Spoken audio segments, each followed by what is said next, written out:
Anda sudah pernah ditahan, saya belum pernah bermasalah dengan hukum. Ya, saya belum pernah menjadi seorang mantan narapidana. Ya nggak apa-apa, berpengalaman kan. Mudah-mudahan nanti di dalam penjara saya bisa menghafal Al-Quran dengan husu. Nggak ada masalah bagi Amin, Bang. saya. Amin, Cuman Bang Erdelo. sebentar, Amin, Bang. terakhir dari saya, mudah-mudahan di ruangan Bang Faktual, karena saya juga mungkin sekarang lagi berdiskusi, walau bagaimanapun diskusi itu hebat. Mudah-mudahan ada beberapa lawyernya Tenopi yang memberi ruang. Saya tidak gengsi karena saya adalah orang yang merasa pernah menyakiti hari Tenopi dan meminta maaf secara publik. Sudah di sini pun saya bila perlu meminta maaf, tetapi kalau permintaan maaf saya diterima, ya saya harus upaya hukum. Jadi saya sebelum ke Polda Metro dan besok ke Mabus, akhirnya saya di ini dulu. Nopi itu orang baik, Bang Erdelo. Saya tahu dua orang ini orang baik gitu loh. Tapi apa urusannya gitu loh. Saya kan yang sudah lah. Kalau Alpilin bawa-bawa masa lalu ya itu urusannya dengan dia kan. Silakan saudaraku. Oke, siap. Terima kasih Bang Densu. Mungkin Tabe ada mungkin yang mau dikomentari Bang Densu? Ya, Tabe. Bang Erdilau, abang ini saya tahu posisinya udah ke pojok juga karena statement di awal. Karena biar bagaimanapun, Bang Erdi kan akhirnya sadar, wah statement saya ini kejauhan juga. Saya udah dengarkan dari Bang Erdi. Cara terbaik yang Bang Densu bisa kasih, cobalah pendekatan persuasif yang tulus. Nggak usah lah bikin gebrakan tonjok-tonjok dulu. Kita Iya, itu iya, me- iya. kita Sepakat. itu kita itu mengalah bukan kalah. Dan kita juga gini loh Bang Erdi Lau ini nggak perlu ngasih tahu orang kalau saya ini hebat loh, saya bisa ngelawan. Percaya Bang Erdi bisa ngelawan. Nggak mungkin nggak bisa. Nggak usah kasih tahu orang, saya ini nggak takut. Kita percaya Bang Erdi itu nggak takut. Tapi yang kita tidak percaya adalah, bisa nggak sih Bang Erdi dengan tulus datang, nyamperin Novi, Nov, gue bikin salah kemarin sama lu. Gue minta maaf ya, ini tulus dari gue. Nah itu yang kita belum percaya. Dan kalau Bang Erdi ngelakuin hal setulus itu, dan Novi masih berkeras hati, ya orang pasti akan melihatnya berbeda lagi, ngerti nggak Bang Erdi? Nggak semua hal harus diselesaikan dengan keras. Ada hal-hal yang juga kita harus selesaikan dengan lembut. Karena kelembutan itu dekat dengan sisi Tuhan yang maha lemah lembut. Nggak semua harus kita hajar-hajar. Janganlah, kayak waktu itu saya mau dihajar, saya samperin orangnya. Kan jangan perlu kan, ya kan? Jangan kayak gitu. Jadi kita pakai persuasif yang baik. Karena gini, pasti Novi akan melihat lah. Kalau Bang Erdi, oh saya mau lawan, saya mau tonjok. Cewek itu kalau digituin mohon maaf ya Bang Erdi ya. Makin keras hatinya, percaya deh. Tapi kalau kita datang dengan lembut, kita kasih dia ketulusan, luluh hatinya Bang. Yang penting Abang sesuai dengan perkataan Abang, meminta maaf. Memang Abang tunjukkan juga dengan sikap. Saya yakin orang akan melihat itu. Kalau memang tulus ya Bang ya. Gitu. Tapi kalau Abang bilang, iya tapi saya harus membela diri. Betul. Tapi tidak ada salahnya kita merendahkan diri kalau kita salah. Kita datang baik-baik, kita ngomong baik-baik. Bang, mohon maaf saya sharing ya. Ya, Saya ini silakan. saya 7 tahun difitnah orang, Bang. 7 tahun saya difitnah orang, karir saya rusak, nama saya dihujat. Abang belum seberapa, Bang.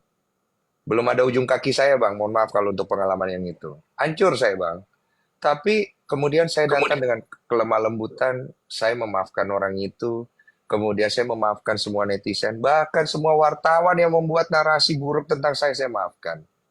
Bagaimana Tuhan kemudian membalikkan keadaan semua untuk saya. Karena Tuhan itu suka ketulusan, Bang. Tuhan itu tidak suka orang yang sombong dan pengen kasih lihat tunjuk jago. Bukan itu poinnya. Jadi kalau abang itu mengerti apa yang saya maksud, abang pasti mengerti bagaimana caranya. Bang ini orang pintar, ngelakuin hal-hal hebat di kasus Vina aja bisa. Ini hal kecil buat abang. Itu aja sih dari saya. Siap, terima kasih banyak. Wah, kayaknya saya bisa pinjam jam tangannya itu saudaraku. Cakep sekali Bang saya lihat Faktual, jam tangannya di Bahari loh. Bang Faktual, izin Bang Faktual, Iya. Bang izin Bang Suku, Faktual. saran dan motivasinya. saya pertimbangkan.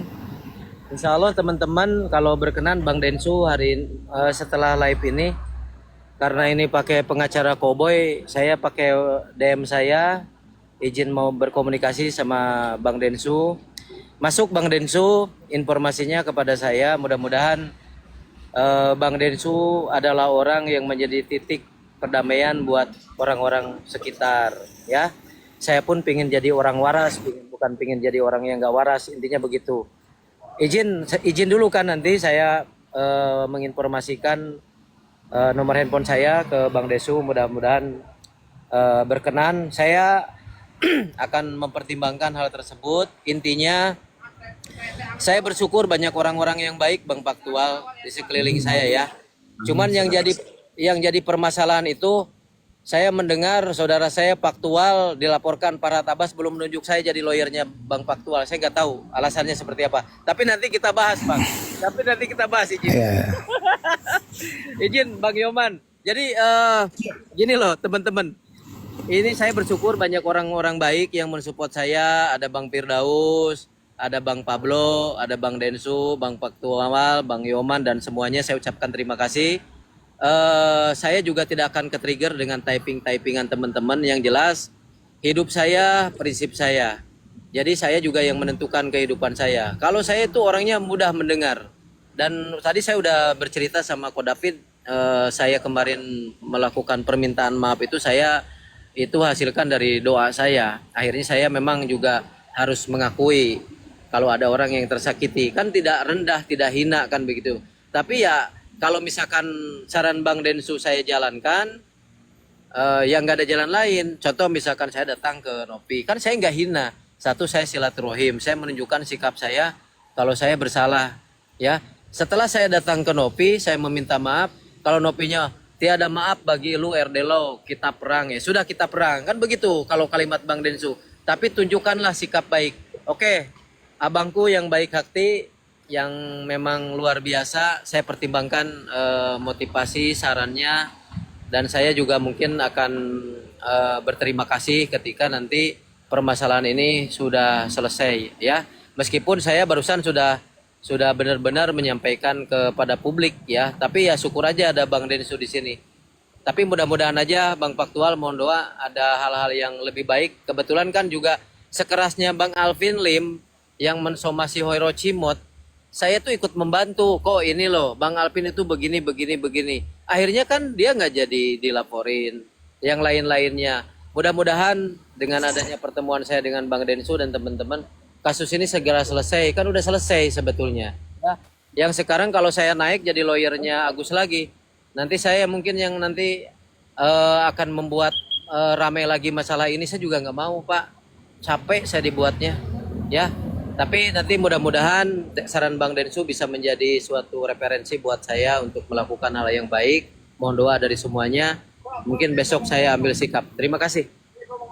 Oke, siap saudaraku Bang Ardilau. Salam sama senior saya Bang Firdaus. Jangan lupa makan yang enak. Bang Nyoman, silakan Bang Nyoman, apa yang mau disampaikan? Iya, oke, terima kasih Bang. Iya, apa yang disampaikan Bang Denny Sumargo tadi betul, bahwa hidup kita ini termasuk lawyer itu harus ada pendekatan bijaksana gitu, bijaksana ya. Jadi gini,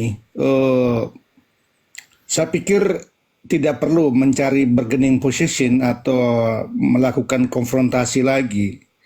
Kalau memang ingin suasana damai ya. Tapi kalau memang seandainya satu sisi kita coba berpikir damai, tapi sisi lain coba menabur perang, itu menurut saya tidak sejalan.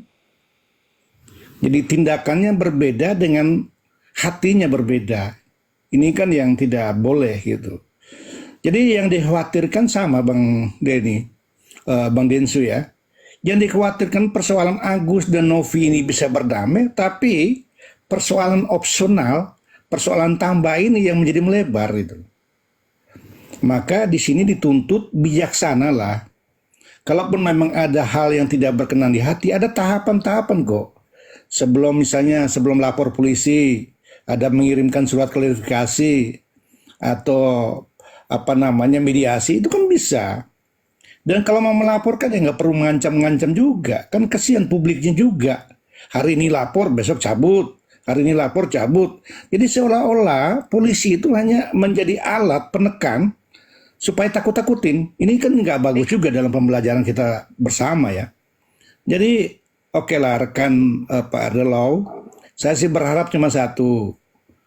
Kalau dalam poin laporan Tenovi itu secara eksplisit sudah diumumkan meminta maaf, artinya kan dalam hal itu abang merasa bersalah. Tapi jangan coba mencari celah lain untuk berkening, biarin aja. Perkara itu kalau seandainya dilaporkan secara natural berjalan dulu, toh nanti kan ada restoratif justice di Polda Metro Jaya. Tanpa harus membuang waktu, pikiran, tenaga membuat laporan supaya berharap ada bergening posisi, ini nggak bagus juga. Jadi